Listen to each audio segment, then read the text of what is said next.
conclusiones que se sacaron del análisis de la AGP. Nosotros no podíamos hacer un análisis de este documento sin entender primero el concepto de marco jurídico. O sea, desgraciadamente es insalvable este punto. El marco jurídico, y aquí sí voy a dar una exposición un poco de derecho, espero que tengan paciencia. Pretendo hacer amena, voy a dar clases de derecho primero, para que después entendamos ya lo otro. ¿Sí? Bien.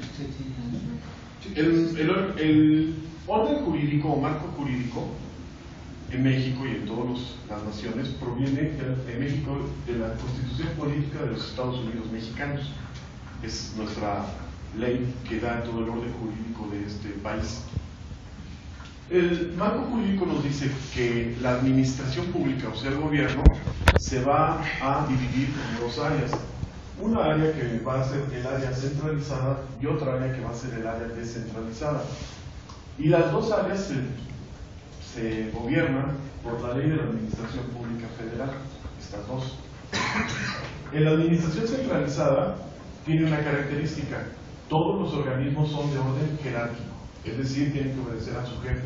No pueden moverse si su jefe no se les permite moverse. No tienen personalidad jurídica propia, esto significa que no pueden firmar, porque ellos no pueden firmar, y si firman tiene que ser a nombre del superior jerárquico, porque de lo contrario no vale la firma. Y no tienen patrimonio propio, es decir, todos los bienes que tienen no corresponden a ellos, no los pueden vender, no pueden contratar. ¿Quién está en este terreno? El Politécnico. El Politécnico pertenece a la administración centralizada. Cuando se habla de autonomía, se habla de que el Politécnico se vaya a una administración descentralizada. ¿Qué significa esto? El Politécnico entonces sí tendrá capacidad jurídica propia, sí tendrá patrimonio propio. Para darles un ejemplo, este pizarrón es del Estado mexicano y el responsable es la SEP, no es el Politécnico. Ahorita lo voy a explicar. Si se fuera a la descentralización, entonces sí sería el responsable directo del Instituto Politécnico. Cuando ustedes observen su certificado de vocacional o cuando salgan de la escuela, observarán que en el membrete, en la parte de hasta arriba, dice Secretaría de Educación Pública y ya después dice Instituto Politécnico Nacional. ¿Por qué? Porque se encuentra en el área centralizada. ¿Sí? Y repito, el concepto de autonomía es llevarlo al área descentralizada. Abandono ahorita este punto, lo vamos a retomar después. Entendido esto, vamos a lo siguiente. El orden jurídico en México y en cualquier lugar está basado en un concepto que se llama la pirámide de Kelsen.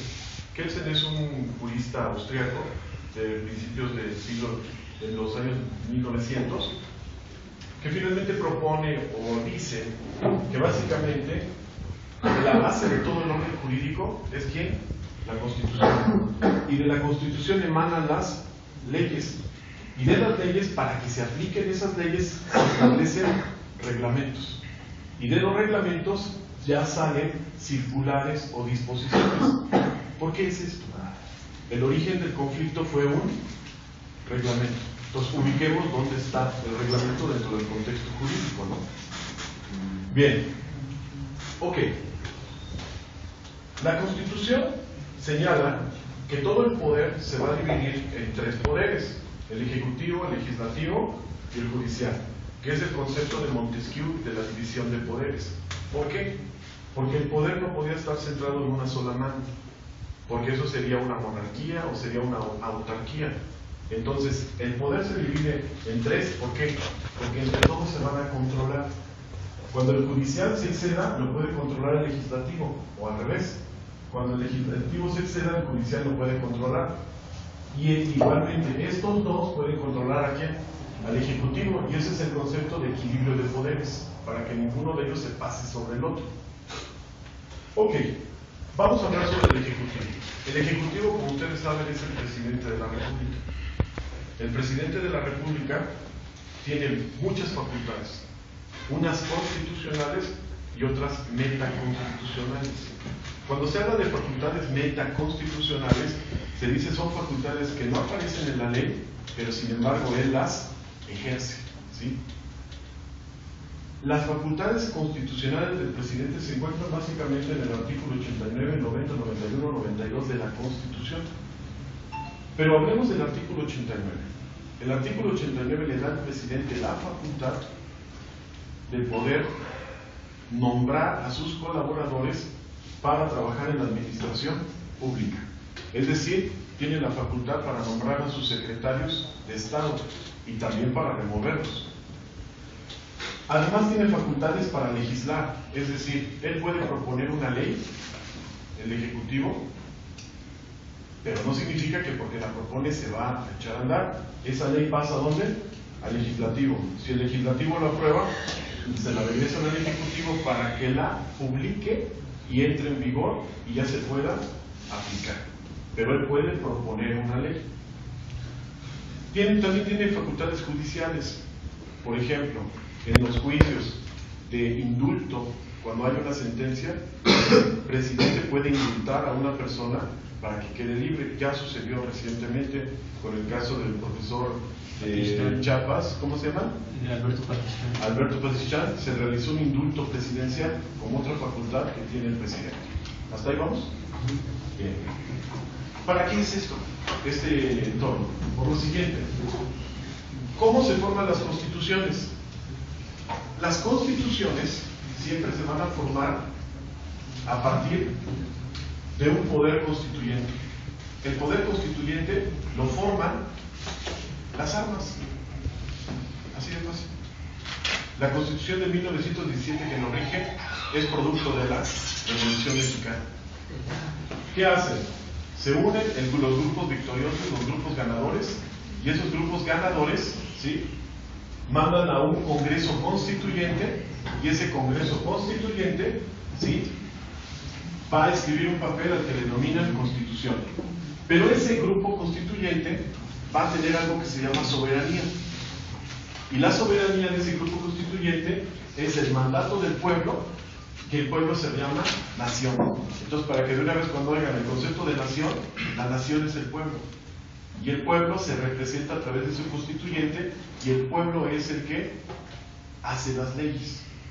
O sea, no son los diputados, porque los diputados vienen a representar al pueblo, ¿sí? Bueno, entonces, si ya tenemos esta idea, vamos a darnos cuenta de lo siguiente, que esta soberanía va a tener imperio. ¿Qué es eso de imperio? Poder de coacción. Es decir, las leyes que estamos sacando no son solamente para que se lean, son para que se apliquen. Y aquel que no quiera acatarles, entonces tenemos el poder de la fuerza para hacérselo acatar. Por eso tenemos el ejército y las policías, para cuando no entiendas, te la haré entender a la fuerza. Si no tuviera esta característica, no podría entonces denominarle como un Estado. Este es el concepto de Estado. ¿Qué característica tienen todos los estados? ¿Dónde estamos acá? Todos los estados deben de tener un territorio donde gobiernan, deben de tener una población a la que gobiernan, deben de tener un orden jurídico, leyes, y deben de tener poder de coacción. Como les dije, un aparato represivo que pueda aplicar el orden jurídico. De lo contrario, leyes sin aparato coercitivo son leyes que no sirven para nada. Pero para que ellos puedan aplicar la fuerza, necesitan que todos sus actos sean legítimos, que sean circunscritos a la ley. ¿Esto qué significa? ¿Y dónde van a encontrar la ley? Se regresan otra vez a la Constitución. Y si haces un acto fuera de la Constitución, es un acto ilegal, ¿sí? Es un acto que no va a tener validez. ¿Para qué les platicamos toda esta situación? Porque ahora vamos a ver cómo se forma el Estado.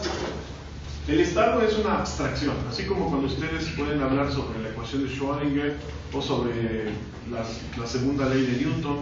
Esas son abstracciones, o la matemática es una abstracción. Y les voy a decir por qué. ¿Alguno de ustedes ha visto caminar un 3? No existe, pero es verdadero. Y no todo lo que es verdadero existe. El Estado es como la matemática. No existe, pero es verdadero porque no tiene materialidad el Estado. No lo puedes agarrar, no puedes hablar con él. Pero el Estado tiene un ente que sí existe, que son sus órganos del Estado. y los órganos del Estado van a formar lo que se va a llamar gobierno. Y los gobiernos tienen representantes físicos, personas que se llaman funcionarios. Entonces estos funcionarios que tienen, ellos sí van a aplicar lo que el gobierno les establece vía directa de lo que les establece ¿quién? El Estado. ¿Y el Estado qué es lo que va a hacer? Lo que le estableció ¿quién? La Constitución, porque lo estableció primero el poder constituyente que representó a quién? Al pueblo, que es la nación. Es decir, el principal mandatario de todos es el pueblo, y todos ellos terminan acatando lo que el pueblo decidió a través de estos mecanismos, ¿no? Cómo va bajando las decisiones del pueblo, ¿no? Cabe hacer una aclaración. No es el pueblo en el sentido que nosotros quisiéramos escucharlo.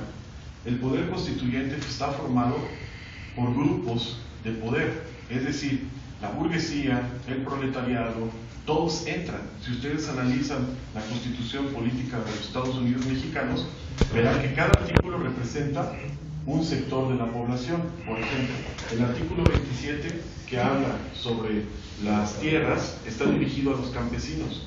El artículo 123 al sector obrero. El artículo 28, que es de competencia y no a los monopolios, a la burguesía y a los comerciantes. Si han escuchado en los medios de comunicación las peleas que trae Televisa con que si eres preponderante, no eres preponderante, se van al artículo 28 porque es al sector de ellos. Entonces esa es la cualidad, dijéramos, que tiene una constitución: aglutinar a todas las partes y a todos los intereses en un, como yo les dije, ya me perdí, orden jurídico. ¿Sí? Todo este rollote que les estoy aventando es para que me comprendieran ya lo siguiente. Vámonos ya al problema particular del Politécnico. El Politécnico tiene un director, ¿sí? O directora. Ese director no se manda solo. ¿Por qué? Porque él está dentro de la administración centralizada. Entonces él tiene una jerarquía. Entonces él tiene que obedecer a su jefe, que es, el secretario de Educación. Pero el secretario de Educación, de acuerdo al orden constitucional, tampoco se manda. Y sin cuidado si se mandara, porque le van a aplicar el 89, porque es la facultad del presidente para meterte y sacarte cuando yo quiera. Es decir, nomás no me obedeces y te vas. Entonces, el secretario de Educación, ¿quién es su jefe? ¿Y quién sería el jefe del presidente? Los Estados Unidos Mexicanos. Dice, ¿cómo le voy a obedecer a Estados Unidos Mexicanos? A través de la Constitución. ¿Quién me va a hacer valer la Constitución? El Poder Judicial y el Poder Legislativo. ¿Cómo me van a hacer valer a mí, presidente? Es hacer valer a través, por ejemplo, en el judicial, a través de la vía de amparo. El amparo es el control constitucional. Es un juicio con el que se va a defender no a los ciudadanos. Es un juicio que siempre va a tratar de que no se viole la Constitución. Pero eso es otro tema. Entonces, en este orden jerárquico, como les estoy señalando, está aquí arriba ¿quién? El presidente, ¿verdad? Primer conjetura adentro del movimiento. La directora, la que fue directora, no se manda sola. Cuando ella decidió lo que decidió, pidió autorización del secretario de Educación. Y él tampoco se mandó solo, pidió autorización del presidente. Cuando el presidente les dijo sí, bajó. Ya que baja, tampoco la directora termina mandándose sola aquí adentro. Dentro de una ley interna que existe, que se llama Ley Orgánica del Instituto, aparece lo que se llama órganos consultivos. Los órganos consultivos internos y órgano consultivo general. Cuando ella trae ya su línea, ya aprobada por el presidente de la República, lo trae a consenso a los órganos ¿qué? Consultivos. Los órganos consultivos, ustedes saben que están formados primero por uno interno, que sí, ya tiene el suyo, pero ese interno manda sus representantes al general. El general está presidido por la directora del Politécnico. En este general, ¿qué fue lo que pasó? Llegó y les dijo, traigo un reglamento nuevo y quiero que me lo voten, si están de acuerdo. Este órgano consultivo lo votó y dijo, estoy de acuerdo. Entonces dijo, como ya logré el voto de aquí, entonces lo vamos a publicar para que entre en vigencia. Y esto sucedió el 14 de septiembre del 2014. Hace poco. Se aprobó 24 miércoles 24 en la madrugada. Me confundí con la fecha, por la última vez. 24 se aprueba este reglamento. Es donde empieza el conflicto, ¿sí? Aparentemente. ¿Qué es lo que sucedió aquí? Nosotros, cuando queríamos acreditar quién era el responsable de este desmadre, lo estamos achacando principalmente a este, al órgano consultivo. Porque si el órgano consultivo no hubiera votado lo que ella le propuso, esto no pasa. Pero ¿qué sucedió? Es imposible que este órgano consultivo contravenga lo que dice la directora, por una razón. Los miembros principales y mayoritarios del órgano consultivo son directores y autoridades del Politécnico.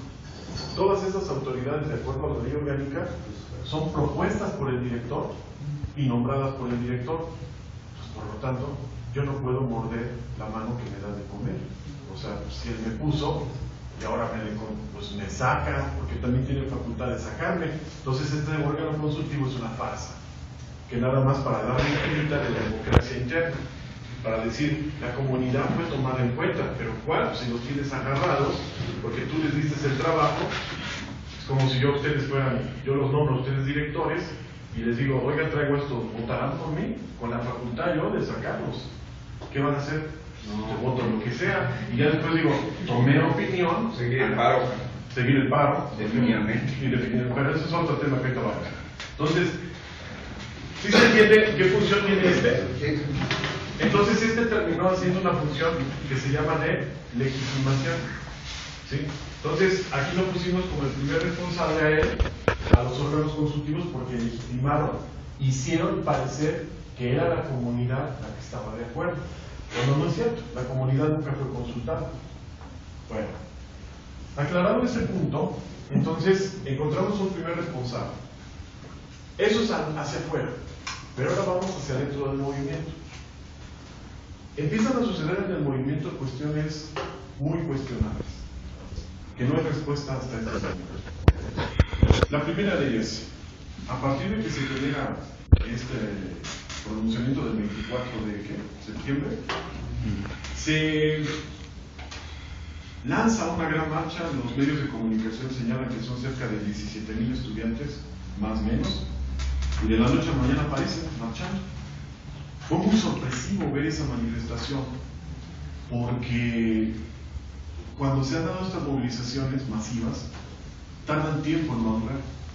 O sea, tardan 1 o 2 meses, 1 mes, 3 semanas, y esta en menos de 48 horas casi sale a la luz. No tenemos la explicación por qué fue, pero lo que ya empieza a enrarecer el ambiente es cuando dicha manifestación, dentro de los resolutivos que tiene el grupo que la dirigió, promovió, es que la iban a dirigir a gobernación. Hasta ahí pareciera que no hay problemas, aparentemente. Y ahorita vamos a ver que sí hubo un problema ya desde ahí. Cuando se dirige a gobernación, la marcha, resulta que ya había un templete en gobernación. O sea, resulta que ya los estaban esperando. Y no solo que ya los estaban esperando, sino que el secretario de gobernación hace su aparición. Lo que nunca en toda la historia de los movimientos sociales había pasado. Pero ese sí, viene, se les para ahí enfrente al secretario de gobernación, y lo primero que les dice, no olvidemos, reconocemos que sus demandas son, y su movilización es legítima. Cuando dijo que su movilización era legítima, lo que quiso decir fue 2 cosas, o 2, una incorrecta y una correcta. La incorrecta, él no tiene por qué legitimar movilización alguna. ¿Por qué? Ustedes se movieron porque la Constitución, en el artículo 9, les da el derecho de manifestación. Entonces no hay ningún funcionario que me va a decir, te lo apruebo o no te lo apruebo. O sea, no necesito tu aprobación ni tu legitimación para que yo marche. En ese sentido estaba de sobra esas palabras. Pero las que sí son significativas es cuando dice, legitimamos un movimiento que acababa de decir, acabo de legitimar la toma de las escuelas. Es decir, tienen mi aprobación. Primer punto. Nunca se había visto que un funcionario dijera: aprobamos la toma de las instalaciones. Por la naturaleza de los movimientos estudiantiles, siempre los funcionarios van a decir: desaprobamos. Si escucharon ustedes al rector de la UNAM cuando se realizaron los paros solidarios en algunos SHs preparatorios de estas facultades, lo primero que salió el rector que dijo: desaprobamos que cierren las instalaciones. Aquí no, aprobamos el movimiento. Hasta ahí la situación estaba ya tan fuera de control que sacó de onda a los propios manifestantes cuando todavía dice el secretario de Gobernación: conocemos sus demandas. Pues todavía no les dijo ni empleo, pero él ya las conocía. Conocemos sus demandas, dice, y ¿saben qué? En media hora les puedo dar contestación. Así lo dijo. Bueno, pues es, como dicen, esta la sacada de onda. No veníamos preparados para esto. ¿Cómo que media hora? Es cuando un compañero del pijama dice: momento, es que no al vapor, pues nos vemos el martes, ¿no? O sea, pues, el viernes, el martes, ven la fecha que les dio. Y todavía les dice: ay, bronca, ¿quieren venir el viernes? El viernes vuelvo a salir. Cuando gusten, yo vengo a salir. Y todos se quedan: ah, cabrón, pues vamos.